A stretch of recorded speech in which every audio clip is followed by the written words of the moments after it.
And I don't know why I'm breaking down, but the opportunity to do this. And we just he said, I like to watch you girls dance, and we started just ponying around in the dressing rooms, and just playing around. Actually, it was like influence because when... A movie star kidnapped for daring to love the first black actor to win an Oscar. A blonde diva stoned in the streets of New York in 1969 just for stepping out of the hotel of a Motown genius. These stories are not from a novel. They are real love affairs that had to be hidden in the spotlight of the 70s and 80s, when love was forbidden simply because of skin color. When a mere touch of the hand could be seen as a racial betrayal, they chose to love in silence, even if it meant sacrificing careers, fame, and their personal safety. So how did they love? How did they part? Who survived? And who fell? With heartbreaking tragedy. Follow today's video to discover 19 hidden love stories between white and black artists, buried for decades, now brought back to life. 19. Sidney Poitier and Joanna, the kidnapping. No one knew about. Sidney Poitier was the first black man to make all of Hollywood bow before a golden Oscar statue. He once believed that love could overcome all barriers. And then, the actor fell in love with Joanna Shimkus, a white actress, beautiful, intelligent, gentle, like a light he had never known in a life filled with prejudice and loneliness. But that love, in the chaotic mid-70s, was not simply a relationship. It was a ticking time bomb in an era still full of hateful stares, where even a hug could be seen as a betrayal of one's race. Sidney thought he had been careful, had kept everything hidden. But in the summer of 1975, the truth came out in the cruelest way. A white colleague, who had once shared dinner with them, sold them out to a racist organization. The nightmare began with an anonymous phone call, followed by vague threats, and then the fateful evening. Joanna disappeared on the night of July 17, 1975. At the time, she was at the Chateau Marmont Hotel, alone after a late meeting with Sidney. When the clock neared 10 p.m, there was a short, unhurried knock at the door. A hotel staff member. A friend Joanna opened it without any suspicion. And then the darkness swallowed her. The next 36 hours were a nightmare without explanation. The police found no signs of struggle, no cries for help. No one heard anything but absolute silence. Only Sidney had a feeling that something was wrong. He called, searched every hotel, contacted every friend, but everything vanished into nothingness. Joanna was found at dawn on the 19th, in an alley behind a suburban gas station, hair disheveled, feet scraped, her white dress dusty, and her eyes looked like they had just witnessed an unnamed earthquake. She couldn't recount what had happened, only tears streaming down her face when she saw Sidney. In his arms, she trembled uncontrollably, as if part of her body was still trapped in the dark room where she had been held and forced to choose. From then on, they remained silent, and their love had to be buried under fear. Though they stayed together until the end of their lives and had a complete family, Sidney and Joanna never publicly spoke of that painful past. It was, truly, a love that survived hatred but had to remain silent for decades just to exist. 18. Otis Redding and Janis Joplin. The final note behind the curtains. The next love story belongs to Otis Redding, the soul singer whose voice cried through tender ballads, and Janis Joplin, the wild flame of American rock, rebellious and heartbreakingly fragile. They met at the Monterey Pop Festival on June 17, 1967, where music blurred all racial lines. Just one moment sharing the stage, one exchange of glances, was enough to dim the glare of prejudice. Few knew that behind the roar of the crowd, a quiet romance had begun. Otis was drawn to Janis, the white woman with a wild heart, and Janis fell for Otis's quiet strength and soulful depth. They met in secret after shows, exchanging handwritten letters and small gifts no one dared keep for long.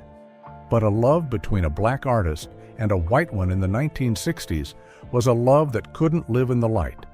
Managers began to intervene. The press lurked in the shadows, and the price of a single embrace could be an entire career. Everything changed in July 1967, when Janis tried to see Otis at a private performance in Los Angeles. She brought a bottle of bourbon and waited backstage. But as she approached, Otis's security stopped her on orders from his manager. Hurt and furious, Janis hurled the bottle against the door of his car and walked away. From that moment, the distance between them wasn't just touring schedules, it became a silent fracture, carved by mistrust, addiction, and an invisible wall of control. Though they ended things 2 years later, Janis kept the ring Otis gave her tucked in a jewelry box, and Otis carried a letter she'd written. No one ever spoke publicly about their love, but everyone knew it had been real. When Janis died in 1970, Otis didn't attend the funeral, but he broke down when he saw her photo during a tribute concert. No one heard the sob, but everyone understood. Some love songs never get to be sung, and they still hurt for a lifetime. 17. Aretha Franklin and Eric Clapton. The affair without a trace. There are love stories with no shared photographs, no public declarations, no trace on paper, yet they exist, as real as a scar that never quite heals. Aretha Franklin, the legendary voice of American soul, the woman who made the world bow with respect, and Eric Clapton, the famed guitarist whose blues carried the weight of quiet sorrow, once shared such a story. They met in a studio in the spring of 1972. One glance, an improvised riff, and somewhere between the layers of sound, a strange kind of harmony emerged. Aretha, at that time, was living inside a suffocating marriage, always smiling, always hiding the bruises beneath her dazzling gowns.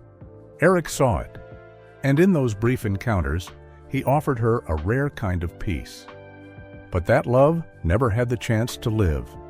In May 1972, Aretha was secretly hospitalized after a violent incident. Eric, unable to stay silent, confronted her husband in a Memphis bar. They didn't fight, but the words Eric spoke that night shattered everything. After that, Aretha disappeared. No letters, no messages, just a silence that didn't say goodbye. Years later, Eric avoided her name in interviews, and when Aretha passed away in 2018, a single old bracelet was found in her drawer, the only gift from Eric she had never thrown away. No one ever knew how deeply they loved each other. Only this, though no song ever captured it. It still exists, like a quiet, sorrowful note that never stops playing. 16. Tina Turner and Mick Jagger, love chased by a black coffin. Tina Turner and Mick Jagger, two names that radiated the explosive energy of the 1970s, once rocked the stage with music and wild dance moves. But behind the scenes, in the dim lights and the sound of cheers, there was a love that had to live in the shadows, surrounded by violence, threats, and silent escapes. They met during joint performances, two fiery, lonely souls who quickly found understanding in each other. Mick was drawn to Tina's strength and allure, the woman who blazed on stage but quietly withered inside a hellish marriage. Tina, still under the control of Ike Turner at the time, began a secret connection with Mick, as if it were her last chance to breathe free. But Ike was not an easy man to escape. In August 1975, when he discovered Mick was staying at the same hotel as Tina in New York, he had a small black coffin sent to Mick's room, inside of which lay a doll with a broken neck. The gift needed no words, for the message was clear. If Mick didn't distance himself from Tina, he would be the next one in a real coffin. Tina, terrified, had to flee the hotel that night, assuming a false identity to avoid being found. From then on, their relationship had to retreat into darkness. Tina cut off contact for a while to protect Mick. The letters they exchanged were later burned, and no one dared keep any evidence. Yet in their hearts, both knew that something had formed between them, beautiful, yet impossible to exist. Years later, when Tina was free and standing strong once again, they maintained a special friendship. But the love they shared back then would forever remain locked in their memories. A love that never had the chance to live long enough, cut short by fear. And like many sad songs, it ended not with a goodbye, but with a silence that would echo forever. 15. Ray Charles and Linda Ronstadt, The Love Song, cut short. Some songs are interrupted as soon as they begin, because the world isn't wide enough to let them continue. Ray Charles, the blind man who saw the very soul of America through music, and Linda Ronstadt, the soft yet fierce, free-spirited white singer, once shared a fleeting love few ever knew.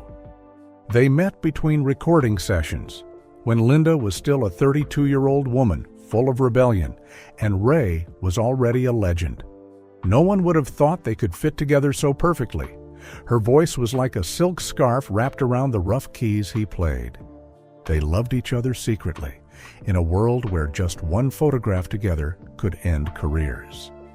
But tragedy struck after they parted ways. In June 1978, Linda called Ray, wanting to say goodbye, to confess that her feelings still remained. But it was a family member who answered the phone, and he was the one who ended it all. Ray doesn't want to talk. Don't call again. The call was abruptly cut. From then on, all contact was blocked. No letters came through. No calls were answered. Linda bowed her head in the studio, the love song she had dreamed of singing with him never recorded. As for Ray, according to those close to him, he kept a photo of her in his drawer, never letting go. Their love had no scandal, no hatred, just a quiet ending. They didn't drift apart because they stopped loving each other, but because love wasn't enough to break through the invisible walls of race, fame, and family. 14.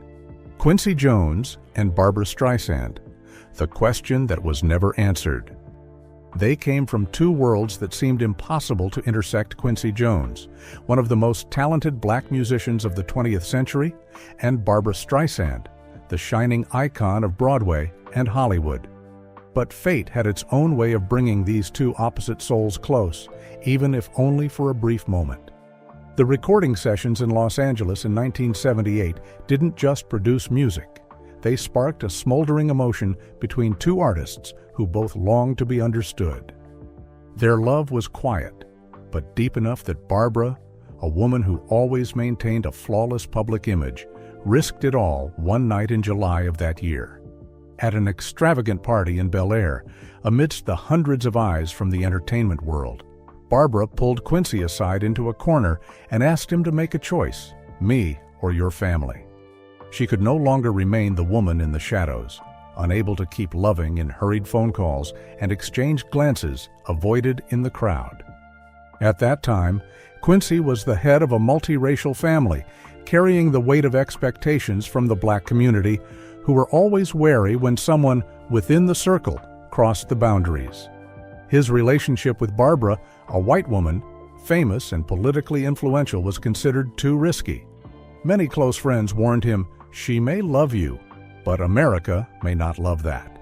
The invisible pressure from the media, race, family, and his own pride left Quincy silent.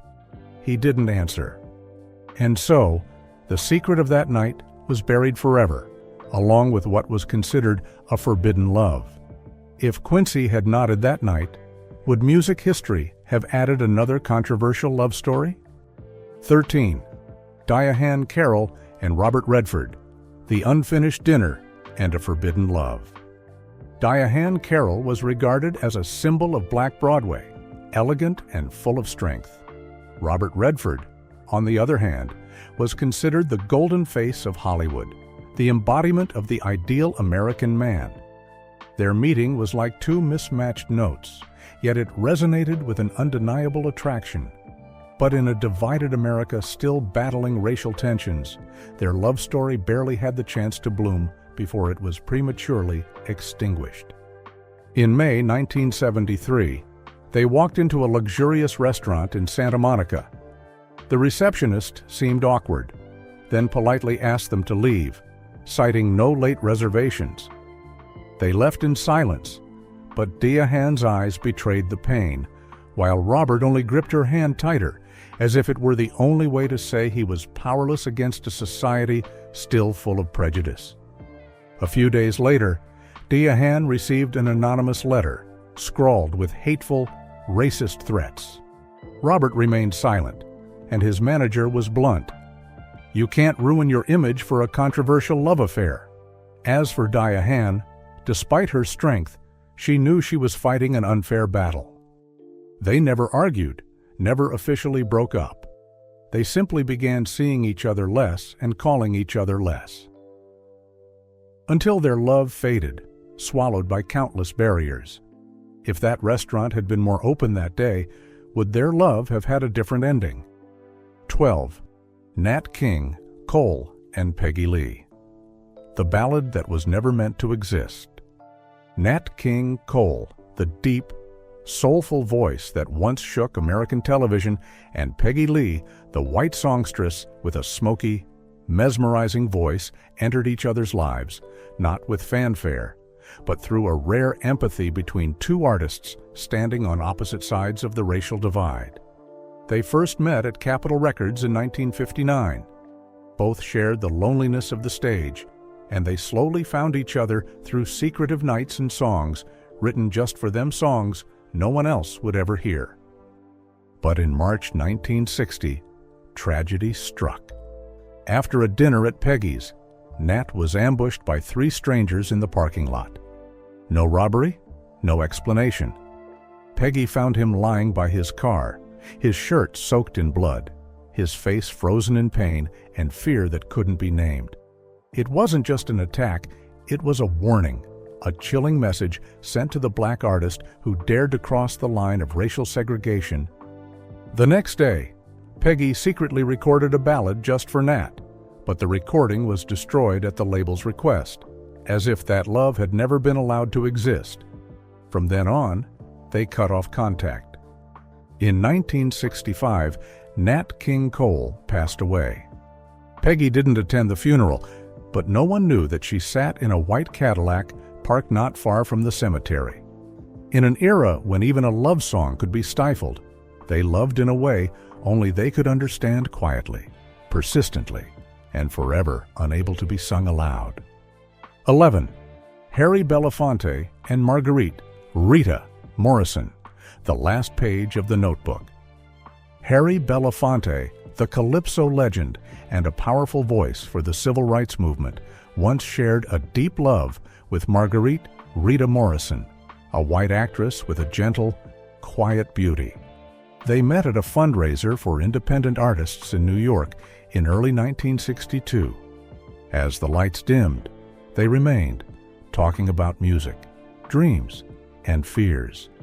That was the beginning of a secret relationship, not out of shame, but because the world outside wasn't ready to be accepting. As Harry grew more famous, he became increasingly scrutinized. Tabloid papers began to insinuate about the inappropriate relationship between him and a white woman from the entertainment world. The tipping point came in August 1963, just weeks before he participated in the March on Washington, when Harry narrowly escaped an assassination attempt by a sniper while leaving a recording studio. The bullet lodged in the car door, just inches from his head. A few days later, Rita received an anonymous letter, written in what seemed like fake blood, threatening her. That night, New York was wrapped in thick fog. Harry returned home late, only to find Rita gone. No letters, no messages, no trace. All that remained was the notebook she often wrote in, with the last page marked by smudged ink. "I don't want you to choose between me and what you were born to do." From that moment, they never saw each other again. Harry lived on for many decades, stepping onto grand stages and podiums for his activism. But each time he stood before the crowd, in the flashes of light, there was always a moment where he seemed to look back at a place behind him where a woman had quietly slipped away, taking a part of his heart that no one else could replace. 10. Lena Horne and Lenny Hayton, The Letter and the Stolen Photograph. Lena Horne was the first black jazz star to sign a long-term contract with a major Hollywood studio, a symbol of class, talent, and self-respect. But when she fell in love with Lenny Hayton, a white conductor who had worked for MGM, she didn't just choose love. She thrust herself into a dangerous, forbidden space in the heart of a racially divided America in the 1950s. In March 1951, after a private performance at the Waldorf Astoria Hotel, Lena returned to Lenny's apartment to find the door slightly ajar and a nameless envelope on the table. Inside, there was a stolen photograph of her walking alongside Lenny and a scribbled note. "You know Hollywood doesn't need any more trouble." At the same time, she noticed a black Ford parked across from the building, the same car she had seen there for the past 3 days. Terrified, but not wanting to worry Lenny, Lena quietly slipped away that night. She didn't say goodbye, only leaving behind her favorite lipstick and an unfinished recording on the table. The man who had been following her later appeared at the studio, said nothing, simply smiled, and vanished. Though no one ever knew who he was, Lena understood the message clearly.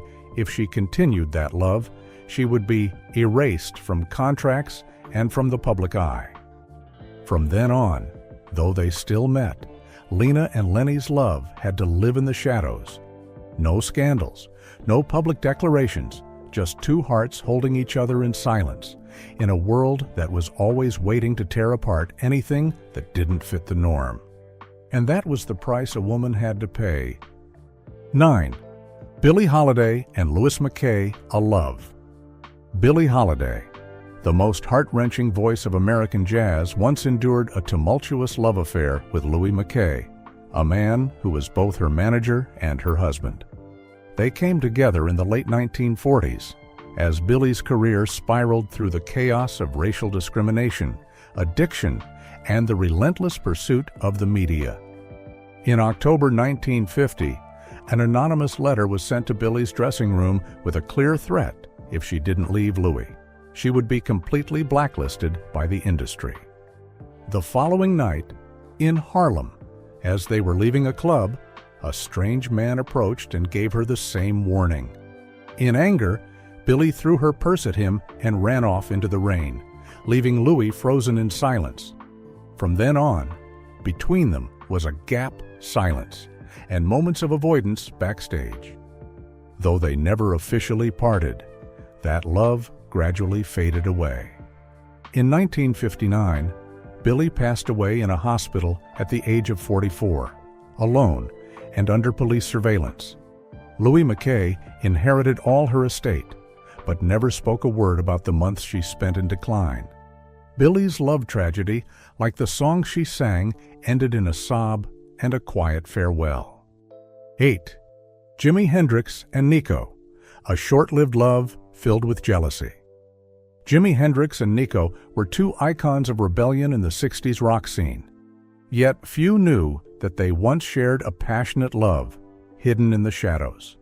They met in the summer of 1969 in New York, diving into an intoxicating relationship, but one that was also deeply unstable.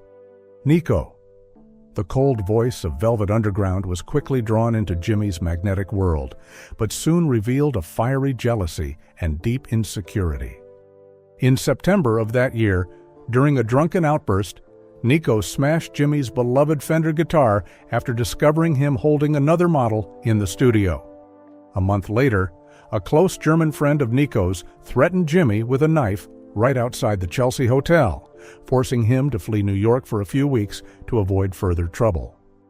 From then on, their relationship ended without a word. Jimi continued to tour across Europe, while Nico sank deeper into addiction. They never met again. When Jimi died in September 1970, Nico left a short line in her journal: "I lost the only person who made me jealous." 7. Marvin Gaye and Dusty, Springfield, a love forbidden by a father. Motown soul legend Marvin Gaye and the powerful British voice of Dusty Springfield shared a quiet love affair. They met during a recording session in London in 1968, their voices blending harmoniously. But behind the spotlight, there was a harsh reality that love couldn't mask. In early June 1969, Marvin brought Dusty to America during a short tour. At his home in Washington, D.C., Marvin's father, Marvin Gaye Sr., a conservative preacher with deeply racist views, strongly opposed the relationship. When he learned Dusty was white, he threw Marvin's gift of a record at her, declaring that he wouldn't accept a heathen woman in the family. Marvin remained silent, but his eyes showed the internal torment. Dusty, hurt and scared, left that night, catching the earliest flight back to England. She didn't say goodbye, only leaving a short note. "I don't want you to choose between me and your blood." And so, their love was interrupted, like a song that never finished. Later, Marvin fell deeper into loneliness and depression, while Dusty struggled with addiction and an unnamed sorrow. They never met again. When Marvin was fatally shot by his father in 1984, many believed it was the painful end to a life torn between love and strict societal norms. Dusty, until her death, kept an unfinished recording of Marvin as a piece of a memory she could never put into words. 6. Eartha Kitt and Peter O'Toole, The Rebellion in the Nightclub. Eartha Kitt, the wild flame of American music and stage, met British actor Peter O'Toole at a film party in late 1961. Amid the smoke, strong drinks, and curious glances, two artists from different worlds found each other in the harmony of their loneliness. But their love quickly spiraled into the whirlwind of racial prejudice and media pressure. Peter was reminded by the studio to avoid scandals, while Eartha received anonymous letters threatening her simply for daring to love a white man. In February 1962, after an argument fueled by pressure and misunderstanding, Eartha was publicly caught at a nightclub. Soon after, she was attacked by a group of racists while trying to secretly visit Peter on set. But he never showed up, and he never called again. There was no farewell, no proper end, only painful silence that would stretch on forever. Peter continued his career, becoming a legendary figure in British cinema, while Eartha lived quietly, her pain sealed within the stage lights. For years, she never mentioned his name again.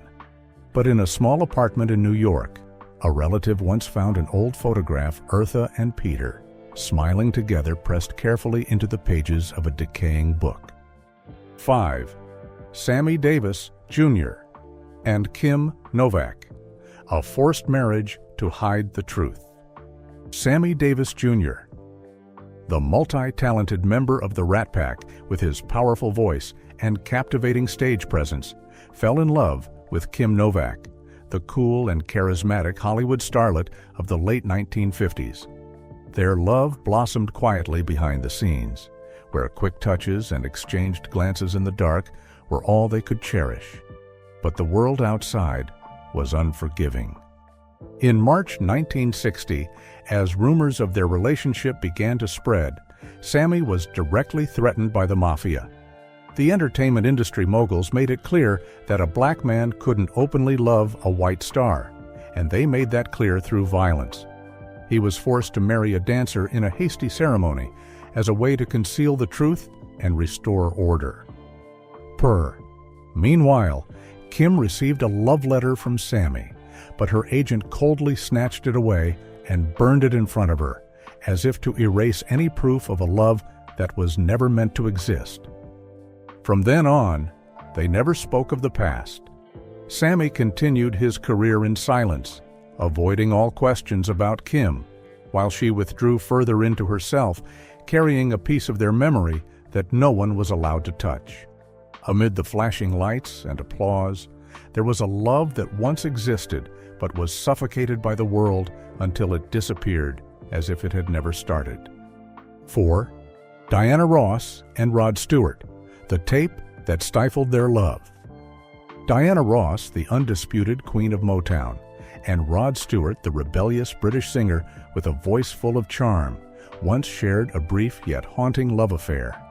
They met during a concert night in Central Park in 1972, when the stage lights had just dimmed and the hearts of two artists began to beat in those deeply human moments.